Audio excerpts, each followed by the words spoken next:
Good afternoon. With Newsline Weather, I'm Chris Taran. Yesterday was a bit warmer than average for this time of year, so let's hope our luck continues as we take a look at our current conditions. Right now in Brandon, we are experiencing a beautiful 5 degrees outside with only a 20% chance of precipitation. The sky is variably cloudy and winds are coming from the southwest at 10 kilometers an hour. This evening, things will cool down a little bit, but we will still be above average at 7 degrees. Winds will continue to come from the southwest at 10 kilometers an hour, and the skies will stay variably cloudy. Overnight, the temperature will drop to 0, but not to fret. There will be a 30% chance of precipitation only. Winds will remain constant out of the southwest at 10 kilometers an hour. Taking a look at our satellite image now, you can see a pretty dense cloud cover coming up from the southern states into Manitoba and Saskatchewan, which will keep things pretty gloomy for the rest of today. And turning to our radar image, you can see some pretty large cells of precipitation over southwestern Manitoba. They appear to be moving east, so although we hope to stay dry for the next few days, this will probably be what brings us the snow we're expecting on Friday. Taking a look at our 3-day forecast now, Wednesday is expected to be a nice one with a high of 9 and a low of 0, with only a 20% chance of precipitation. Winds will be out of the southwest at 15 kilometers an hour. Thursday will be cooling off as we have a high of only 4 and a low of -3, but we don't need to worry just yet as the chance of precipitation is only 20%. And Friday is when the stuff really starts falling. We will be looking at a high of only 2 and a low of -4 with a 60% chance of up to 5 centimeters of snow. Winds will be out of the east at 15 kilometers an hour. Taking a look around the region, Winnipeg is in at 7, Portage 11, Neepawa 12, Dauphin and Carberry are also 12 as well as Killarney. Minnedosa is 11 and Verdun rounds us out at 12. Seasonal norms for this time of the year are a high of 0 and a low of -10 degrees. Records in Brandon on this date are a high of 17 degrees set back in 2005 and a record low of a chilly -9 just last year in 2008. Once again in Brandon, it's 5 degrees outside under a partially cloudy sky. That's all for weather, but stick around. Charles is up next with sports.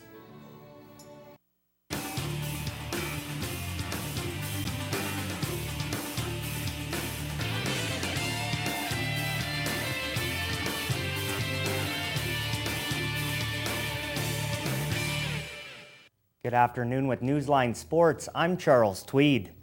Well, Carrie Burtnick was the big winner at the World Curling Tour's Prairie Classic yesterday in Portage.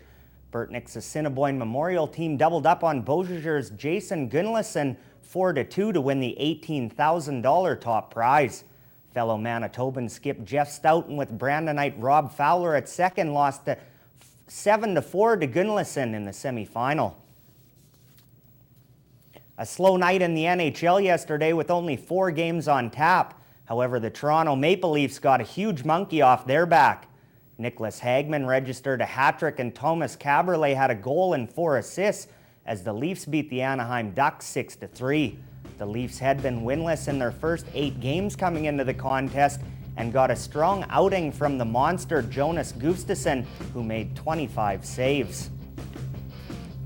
Roman Hamrlik scored 92 seconds into overtime to give Montreal its 4th straight win, a 3-2 decision over the New York Islanders. Jeff Tambellini scored 2 power play goals for the Isles, who have already lost 5 games in overtime or shootouts this season.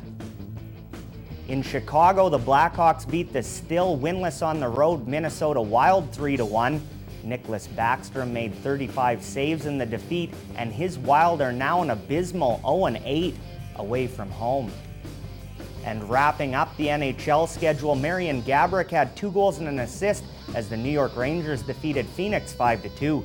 Gaborik now has 10 goals, tying him with Kings forward Anze Kopitar for the league lead. In the Monday Nighter, the Philadelphia Eagles returned to form a week after a stunning loss to the Oakland Raiders. Deshaun Jackson scored on a 67-yard reverse and caught a 57-yard TD pass as the Eagles beat the Redskins 27-17. Nearly all the scoring came in the first half of an injury-filled game. Philadelphia's Brian Westbrook suffered a concussion, and Washington's Chris Cooley left the game with a right ankle injury. The Eagles now move to 4-2 on the season, while the Redskins fall back to 2-5. And Brent, that's all the time we have for sports. Thanks, Charles. And that's going to put a wrap on our Tuesday edition of the program. Be sure to join us again tomorrow here on Brandon's only television newscast, Westman Newsline. Goodbye for now.